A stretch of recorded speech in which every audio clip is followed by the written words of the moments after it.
My name is Brooke Krohley. I'm from Connecticut. I went to Unity High School. I'm a psychology major, and I'm a redshirt senior. I started running when I was about 13 in middle school, so a long time ago.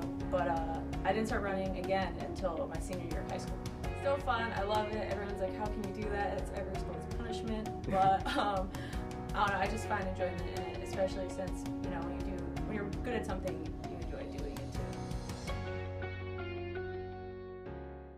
I got 2 knee surgeries, one when I was 16, and then one when I was 18, 15 and 18. And then when I was about 17, that's when I had a breast tumor. There was a small tumor about the size of an egg. It was in my right breast, but that was benign. But there was another tumor growing off of it that had the potential to be malignant, which is, to have cancer. It was scary at 17. I found it in like March. And that was going into outdoor season for me, so I couldn't, really do much, because then I would have had to take 3 weeks off. Mm-hmm. So I kind of like, everyone's kind of funny saying, risk it to get the biscuit, so I kind of risked it, waited it out until June, until after states.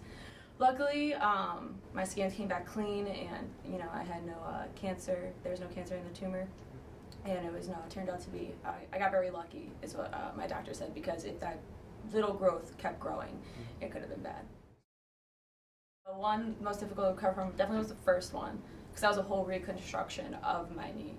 I tore my PCL and my LCL, and it was just rough. I was in a brace I had such a long time. I think I got the surgery in February of 2012, and then I was in the brace until springtime. I was on crutches because of such a delicate surgery that you want to make sure everything was, A-okay.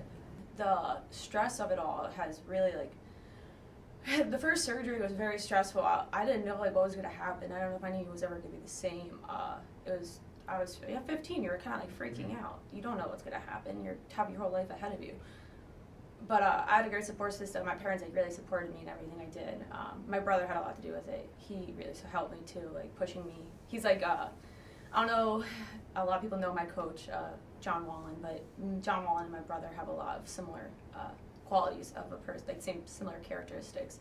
And so my brother really pushed me to continue to run. I always was going to continue to run and do track, but it was just a matter of how good was I going to be. Was I going to really let this knee surgery set me back, or was I going to power through it and then just become better? And sometimes after getting a major surgery like that, you do get better because you do have to push yourself twice as hard to get back to where you were.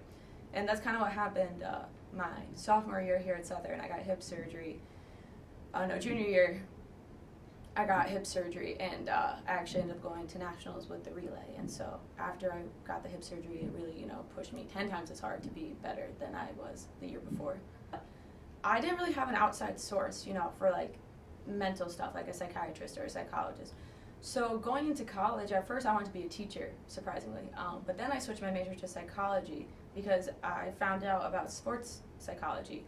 And it made me really realize that I want to help young athletes, or even, adult athletes, with their mental state and their mental health, and, being, the best they can be, with having someone to talk to about it. Because that was the thing I struggled with, was not having that outside source to, help me after my surgeries. And so it made me want to become a sports psychologist. After I graduate, I would love to become a college coach and coach track for a while. But in the end, when I get older and track is becoming a little too much for me, becoming a sports psychologist is what I want to do. I just want to help athletes and their mental health, and just help them through things that I didn't necessarily have help with. My number one advice would be stay true to yourself. Don't feed off of others, and sometimes your teammates, it's a big team, sometimes your teammates could be, they can influence you and they could give off a negative vibe, but definitely just stay true to yourself and never doubt yourself. Set realistic goals. Don't set these high goals and then the next thing you know, you're disappointed because you didn't reach that goal. Always set realistic goals. And also, never sell yourself short of anything, because that was something I realized, because I came in not running for a whole year, and I started running with, the top girls on the team, just because my coach wanted me to be pushed. I would get smoked by them in workouts, but you know, being with them taught me how to run, and you know, just having self-confidence in yourself. It's hard as a freshman, but you know, never don't believe in yourself. That's the number one thing I would have to say too.